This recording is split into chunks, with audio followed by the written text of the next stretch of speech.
Hola muchachos, buenas tardes. Miren, vamos a continuar con donde nos quedamos y vemos aquí nuestro circuito de fuerza. Aquí la pretensión principal, decíamos, es alimentar el motor, pero intercalar tres resistencias, una en cada fase, para así hacer que nuestro motor arranque a una menor tensión. Esto, para ayudar un poco a no generar disturbios en la línea alimentadora o que esto puede ocasionar problemas en la transmisión, en lo que está moviendo. Bueno, ese tipo de arrancador con resistencias, aún son muy utilizados y entonces por eso lo estamos estudiando, es económico y es práctico. Entonces vamos a ver independientemente de todo el proceso, el procedimiento para hacer el experimento. Entonces vamos a analizar la parte que nos corresponde. Ustedes ya leyeron toda esta parte, cuál es el objetivo principal, que es reconocer las ventajas del arranque con voltaje reducido, construir el arrancador, pero más que todo ver su funcionamiento. No lo vamos a hacer porque en por la contingencia que tenemos, no podemos estar realizando prácticas. Sin embargo, lo vamos a analizar en una forma teórica y vamos a poder contestar las preguntas. Muchas veces, cuando ya hacemos el experimento, ya sabemos lo que va a pasar, ya sabemos qué es lo que va a suceder, ya sabemos todo. Entonces, realmente, hacer la práctica significa nada más comprobar lo que ya habíamos intuido, lo que ya habíamos sabido. Entonces, nosotros podemos trabajar sin hacer el experimento, forma práctica, verlo en forma teórica, desarrollarlo y ver qué es lo que va a suceder, cómo se va a comportar. Aunque lo más importante es saber cuál es su utilidad, dónde lo vamos a emplear. Les decía, hay infinidad de aplicaciones de este tipo de arrancadores que pueden ser para mover molinos, para mover bandas, para extraer agua de pasos profundos, un sinfín de aplicaciones. Entonces, vamos a ver cómo lo que se pretende aquí es simular lo que se haría en la práctica, ya en campo. Y diríamos nosotros lo siguiente, como es una simulación, pues también la podemos analizar aquí en forma teórica. Veamos, por ejemplo, aquí tenemos lo que nos interesa, el circuito de fuerza. Veamos todos sus elementos como lo hemos visto en las clases anteriores. Aquí tenemos la fuente de alimentación en nuestro experimento. Esta fuente de alimentación es de 208 volts, trifásica. En esto en la práctica pues está alimentado directamente a lo mejor de un centro de control de motores, a lo mejor de un, una distribución secundaria, cualquiera que sea la alimentación. En nuestro caso, como es experimento, pues es una alimentación de 208 volts. Pero en la práctica, pues sabemos que este voltaje puede ser más elevado, no importa. Nosotros vamos a estimular con 208 volts, pensando en que pues, puede ser más voltajes. Y para ello, pues se requieren ciertos elementos. Por ejemplo, aquí tenemos el ruptor de circuito. La simbología es un poquito diferente a la que se usa normalmente o está normalizada, en virtud de que este es un equipo de experimentación. Este es el ruptor de circuito, que lo que más que nada lo que quiere decir es, aquí tenemos el interruptor, miren que lo podemos mover mecánicamente, manualmente, moviendo la palanca, abrimos o cerramos el interruptor. Tenemos el termomagnético, que también opera, mm, cuando operan los tres simultáneamente, están conectados mecánicamente. Y tenemos el magnético, entonces es un interruptor termomagnético su nombre técnico, pero aquí en este equipo de experimentación le llaman ruptor de circuito, que es lo mismo, realmente es lo mismo. Luego continuamos, la energía va en esta dirección de izquierda a derecha. Entonces tenemos, si ustedes ven directamente en la línea, tenemos tres contactos, que conocemos como contactos A. Esos contactos están en serie con una resistencia. Precisamente esa resistencia es la que va a limitar la corriente que va a llegar al motor. Entonces tenemos tres resistencias, una para cada fase. Tenemos tres contactos normalmente abiertos, controlados por un relevador de potencia que lo vamos a tener con la letra A. Y luego tenemos en paralelo nuestros dos elementos, tenemos los contactos M. Recuerden, inicialmente tiene que cerrarse primero los A para poder conectar las resistencias directamente al motor. Aquí tenemos el motor. Y posteriormente se cierran los contactos M en un segundo momento. Eso ya lo habíamos visto. El siguiente elemento, antes de llegar al motor, pues tenemos una protección térmica, un relevador de sobrecarga. Este relevador lo que va a detectar es alguna disparidad en la corriente que circula aquí por alguna causa, ya sea que sobrecarguemos el motor o ya sea que haya fallado una línea. Alguno de estos se va a sobrecargar más por la ausencia de una línea y entonces va a generar más corriente. Con ello pues va a operar el relevador de sobrecarga. A su vez vamos a conectar para tener un control de si realmente el voltaje de alimentación es menor. Aquí tenemos tres voltímetros. Evidentemente que la fuente de alimentación tiene unos voltímetros. Estos nos van a registrar la tensión de línea. Estos nos van a registrar la tensión que vamos a tener entre fases para alimentar al motor y debe ser menor a esta de acá, si no, pues no tendría sentido intercalar estas resistencias. Bueno, ese es el armado del circuito de fuerza.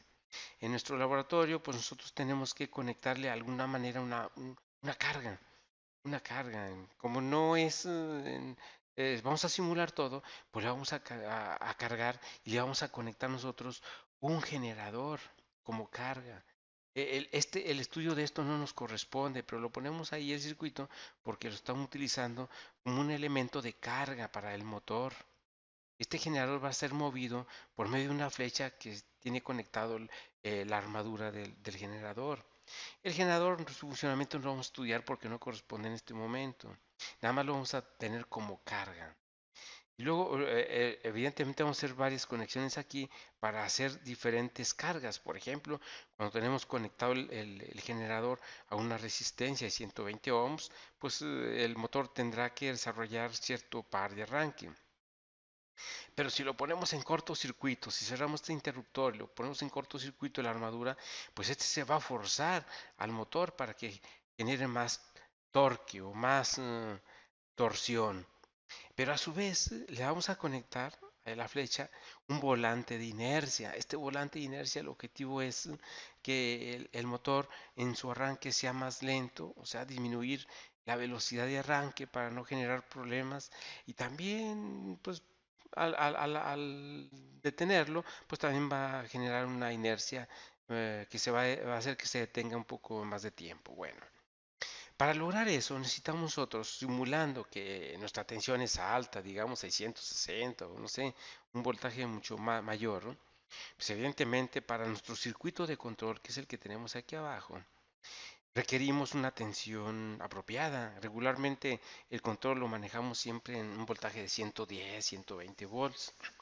Entonces, lo que requerimos es pues un transformador reductor que reduzca la tensión de 208 a 120 volts, para así nosotros alimentar nuestro circuito de control.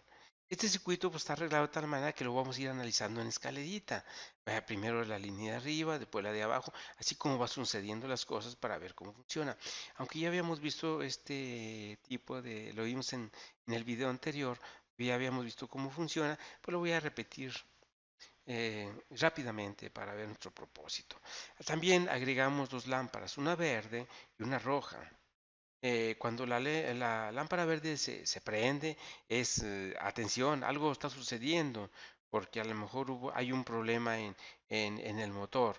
Entonces este casi nunca está prendido, prende solamente que haya un problema. Esto es cuando se cierra este contacto, que es del regulador sobrecarga, significa que hay un problema. Este se cierra y este se abre. Por lo tanto, abre el circuito de control, pero cierra el circuito que nos alarma de algún problema en la instalación que alimenta al motor y se prende. Bueno, a su vez, la lámpara roja nos va a indicar pues el arranque del motor. Precisamente cuando ya prende la lámpara roja, quiere decir que el motor está trabajando, porque es probablemente que este circuito de control no lo tengamos ahí cerca del motor. Esto puede estar en un centro de control de motores, allá en una sala de control lejano, donde hay algún operador, alguna persona que está vigilando el funcionamiento de los mismos y él únicamente ve lámparas indicadoras. Entonces, este circuito de control se compone pues de los contactos, uno abierto y uno cerrado, del relevado sobrecarga, que estos son los que van a abrir y cerrar el circuito cuando haya una falla aquí, cuando detecten una falla aquí, este se va a cerrar y este se va a abrir. Bueno, tenemos el botón de arranque y el botón de paro, como ya lo hemos visto, es la conexión correcta. Primero ponemos el de paro para poderlo analizar mejor, aunque es indistinto, pero por un orden y estética del circuito. Y luego en el de arranque ponemos un contacto en paralelo, que este va a ser el contacto de cierre o que nos va a sellar el circuito para poder soltar el botón de arranque. Y de esa manera que nuestro motor siga trabajando. Entonces el proceso es el siguiente. Entonces presionamos el botón de arranque.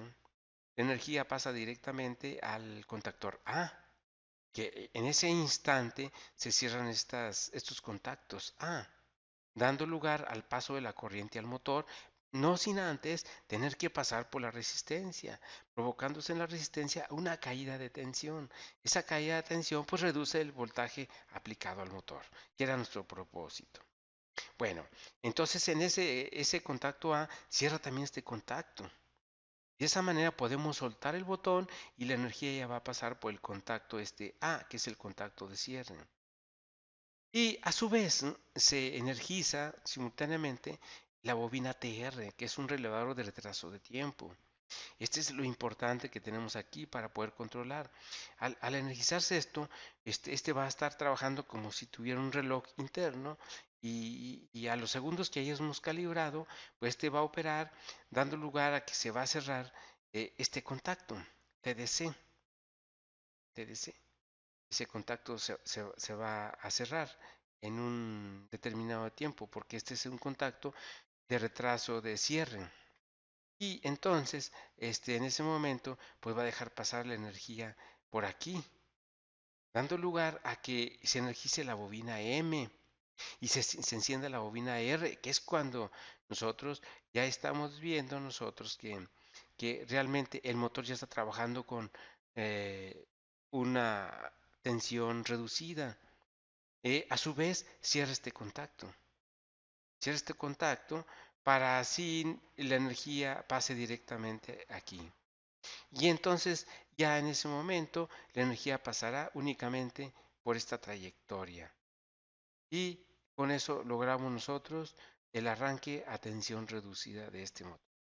Bueno, eso es a grandes rasgos lo que viene siendo la explicación del circuito que se debe de conectar. Nosotros no lo vamos a hacer, pero tampoco necesitamos hacerlo. Ya lo comprendimos, ya lo analizamos y entonces todo esto que viene aquí pues para nosotros es lo de menos, porque lo que se hace aquí nada más es comprobar que en el arranque hay una reducción de la tensión y aquí se registra y se saca la tensión promedio porque pues sabemos que los medidores pueden tener algún error.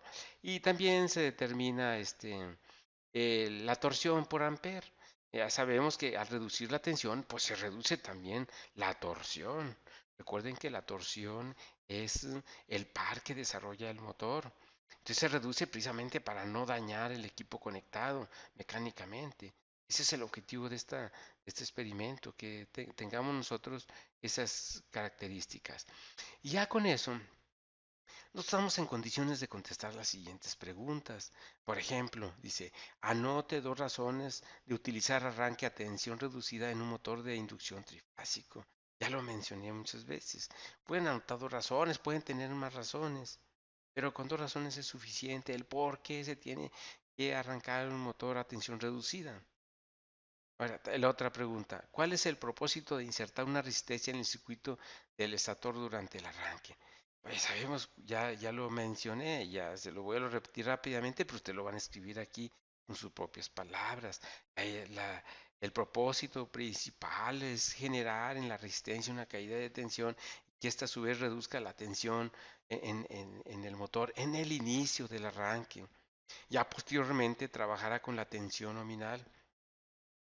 Ya cuando alcance su velocidad nominal, ya pasando un tiempo, ya pasó el peligro, entonces si son segundos, pueden ser 8 segundos, 9 segundos, todo depende del diseño que hagamos de nuestro control. Y luego tenemos nosotros aquí otra pregunta que que nos hacen aquí en esta misma sección, la siguiente, este, ¿por qué hubo una tensión relativamente suave de operación, una transición, perdón? ¿Por qué hubo una transición relativamente suave de operación con voltaje reducido a operación de voltaje total? Es porque la tensión que se reduce realmente no es mucha, entonces la transición casi no se nota. Muchos dirán, bueno, pues casi ni se notó y ya el motor arrancó como si no tuviera tensión reducida. No, lo que pasa es que no se nota, con esas fracciones de segundo, pues no se nota, pero realmente sí hubo una reducción y la transición es suave, el arranque es suave, no es muy aparatoso. Eh, ¿Qué sucedería si se fijara el regulador de tiempo para un retraso demasiado largo durante el arranque a voltaje reducido? Si hacemos que sea demasiado largo, pues ustedes saben que esto puede generar que el motor, entonces sí va a suceder lo contrario, porque el motor estar sometido a una carga y en el arranque pues es normal que no le llegue todo el voltaje para no causar problemas tanto en la línea de alimentación como en la transmisión, que no genera problemas. Pero ya pasando un tiempo, pues el motor va a exigir un voltaje normal y al no tenerlo, pues va a haber un exceso de corriente en sus devanados. Eso puede provocar un calentamiento. Si es un tiempo muy prolongado, entonces debemos de hacerlo un tiempo mensurable, un tiempo adecuado, no exagerar. Por eso estoy hablando de unos segundos, unos 6, 7, 8 segundos, no más. Dice, anote en secuencia los eventos que ocurren en el procedimiento 2 cuando se oprime el botón de arranque. Ya se los platiqué. Ahora ustedes vayan detallando con lujo de detalle. Paso número 1, al presionar el botón de arranque, se alimenta la bobina tal. Luego el siguiente paso, véanlo por escalerita, así como los expliqué, y vayan detallando aquí todos los eventos que ocurren en el procedimiento 2, o sea, cuando se hace el experimento. Como ven, esto no es difícil, esto es lo que yo les estoy pidiendo para poder evaluarlos. Yo quiero que ustedes apelen a su inteligencia y que realmente hacer los experimentos, pues simplemente es nada más constatar lo que ya sabemos que va a pasar. Si nosotros actuamos de una manera mucho más eficaz, pues realmente no necesitamos hacerlo. Incluso podemos estudiarlo sin tener el equipo, porque muchos planteles no tienen el equipo. Una bondad es que nosotros sí lo tenemos y podemos hacer los experimentos, pero si no lo tuviéramos, tendríamos que hacerlo como estamos haciendo ahorita en este momento. Pero nosotros somos inteligentes y podemos comprender perfectamente bien eso. Si no, tenemos que recurrir otra vez a la lectura, a leer otra vez la parte de notas para poder comprender bien esto, repasar los experimentos anteriores y comprenderlos, ¿eh? Bueno, pero en la primera oportunidad que tengamos y que ya estemos en condiciones de poder trabajar, pues repetimos este experimento ya en forma práctica, simplemente para ya nada más tomar datos y pensar un poco más, reflexionar sobre este experimento. Bueno, espero que estén bien. Enseguida voy a tener otro video en el cual les voy a explicar el experimento 11, que también es muy importante y es muy utilizado, que también se refiere a tensión reducida. Bueno, hasta luego.